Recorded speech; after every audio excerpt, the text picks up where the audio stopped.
This conference will now be recorded. Hello and welcome to Coffee with Dr. Carla. I'm Dr. Carla. I'm glad you're here with me this morning, and I'm sneaking in a video again by myself, so that's why you heard that little thing saying that we're being recorded. Today, my goal is to talk about some mental health related issues, of course, and then hopefully start to end the stigma around it. Since it is May, Mental Health Awareness Month, I'm going to continue to talk about some aspects of the theme for the month. So, Mental Health Awareness Month, the Mental Health Association has a theme each year, and this year's theme is where to start. So the idea is that, like, hey, if you're noticing that you're feeling stressed out or whatever the case may be, you know, what you can do to help yourself, how you can find help, etc. I know that in the last video we talked about, you know, 4 things that we could do to start to make some changes in our life to see, maybe to get some help. And today we're going to talk a little bit about the news. I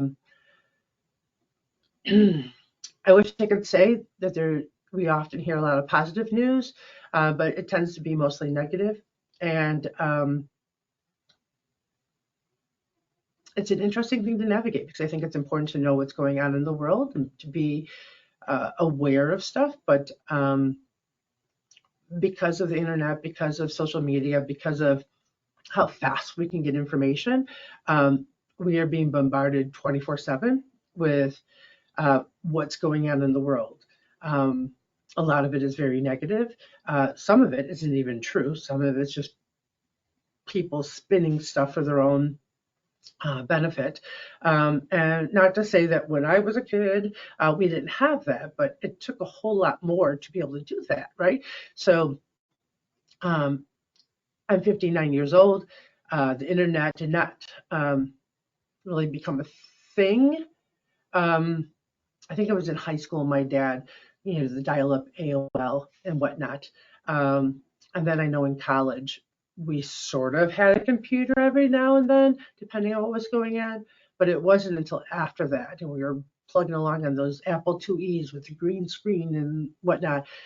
We didn't get on the computer or some other electronic device to find our news. It just wasn't it.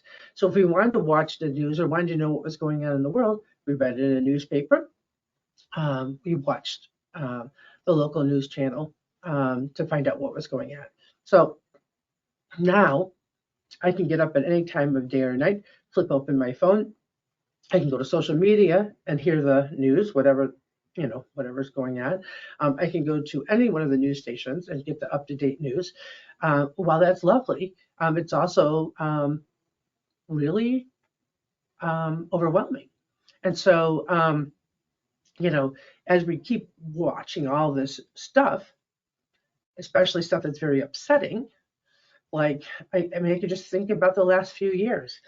We've had mass shootings, we've had school shootings, we've had you know, deaths from the coronavirus.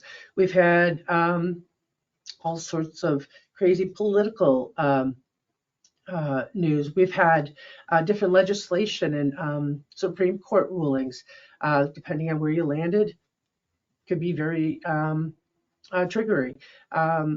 You know, we've had wars, we've had all sorts of crazy things happen, and that's at a global level. And as you start to kind of move in closer and closer to your home, you know, then we're starting to notice, so maybe friends and family who are being affected, or maybe it's a robbery or car jacking or you know, home invasion.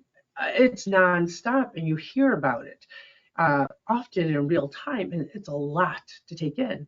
And when you're watching all of this stuff, it is not unusual for your fight or flight response to kick in. Like, all of a sudden, your body's like, "Oh my God, I'm in danger." You know, the reality of it is, you're watching it happen, and at that moment, you're not in danger, right? But if it's more personally connected to you, right, then that fight or flight increases. So there are lots of studies out there that show that the BIPOC community, right, people of color, right, and the LGBTQ plus communities, when they watch news or hear about everything that's going on, it is much more impactful, significantly more so, because they already are often targets of a lot of these really negative things. And then they're hearing more about the communities that they belong to being impacted. And so it just increases that whole fight or flight, that whole fight or flight response. And so what do you do about this? Do you just stop watching the news? I mean, I had a good friend who firmly believed that she could not and would not watch the news. And, you know, if that's a stance you want to take, that's one that you can take. For instance, I don't sit down and watch a news program, but I do keep abreast of what's happening. I make a point of kind of doing a check-in on some different places so that I can figure out what's going on. I do have the benefit of having clients come in and say, hey, did you hear about such and such, right? And so that also helps keep me informed. My family and friends will talk about stuff that's going on, and so that I stay informed like that. But I'm not actually watching a news program, and that's fine. This friend of mine went so far as we couldn't have a negative conversation. So if I were to come over and say, wow, on the way over here, there's this really big car accident, she's like, no, nothing negative. And yeah, that kind of isolated her from the rest of the world, and not necessarily realistic. So, that's one way to go, right? So maybe you limit how much news you watch. There's also a study that shows that by watching it like through like a video feed or some sort of streaming device, it impacts us so much more. And so one of the things that they are suggesting is that you actually read the news instead. The way it's digested is different.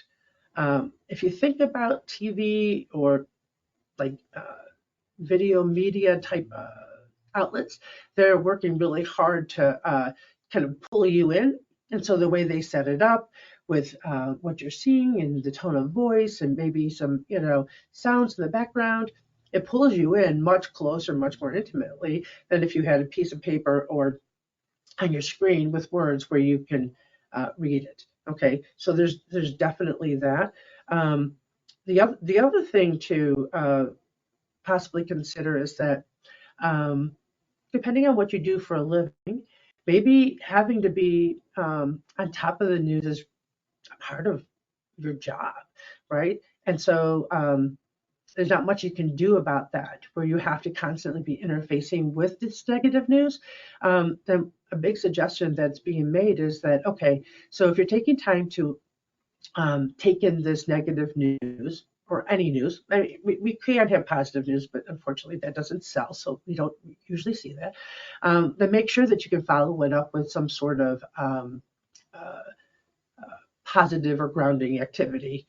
So it might be that you watch the news, and then shortly after that, then you sit and you do a breathing technique so that you can get yourself grounded. Or maybe you watch the news and then you go for a walk or a bike ride or something else that's very pleasurable, right? So the idea is like, so you take in this much negative news, how can we take in equal amounts or more, preferably, of positive, affirming, enjoyable things? It might be going from, maybe you can't get out at that point. Like maybe you're in an office where you can't just get up and go for a walk. I mean, you could do the breathing techniques, but maybe then when you're done watching whatever it is that you needed to watch for work that, was really heavy and difficult to, process, then maybe you put on, I like to call them the cute puppies and baby videos, right? So something that totally counteracts or, is the opposite of of what you just digested. The other thing that I would really like to stress is that be mindful about what kind of things create what kind of sensations in your body, because if you know that watching particular types of news, right, makes you more upset than others, be mindful of that. If watching it on one channel versus another channel becomes much more upsetting, be mindful of that, right? Recognize when something starts to change in your body and what you can do about that, right?